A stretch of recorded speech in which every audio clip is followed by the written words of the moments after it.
All right, this is a quick video on how to replace a multi-function handle. All you'll need is a 4mm Allen and a 12, let's see, a T25 and a Phillips.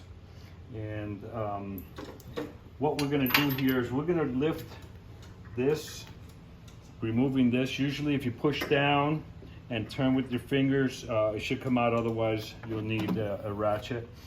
Okay, so we lift this and we could bring this right up. This should be, doesn't have any bolts or screws. We get rid of that.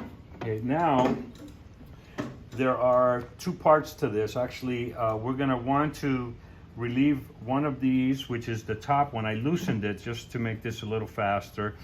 So if we relieve the top one, and this one is done with the Allen here, we relieve the top one just enough so it's going to be able to get out of our way like that. That stays connected. Then we're also going to remove this cover, and this cover we need to remove in order to get this out. Now this comes loose by, there's four, and this is where the T25 comes into play. There's four of them, 1, 2, 3, 4. We're gonna remove them, and once we do, this will come loose. Now this has 1, 2, 3 positions that you would have to remove also with the Allen. And so we get this out of the way. Once these Allens are removed, we're going to come out with it and just come up and get it out of our way. All right, and we're going to bring this down, and here we just have a regular Allen.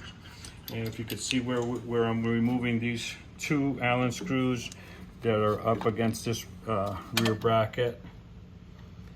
Okay, and so once these are removed, we're pretty much out of it. We take this out, and then we undo these two, and there are two zip ties here, and these are important. So when you go to put this back, remember to put these two zip ties, and they are very small, so you might have to go out and find one that would fit through that little holes. But these zip ties and keeping this in its place is very important. If this gets moved out of place, it could create a problem. But that should do it, and then just reverse it all and put it all back together. Once you're done, you will need to calibrate the handle. Thanks for watching.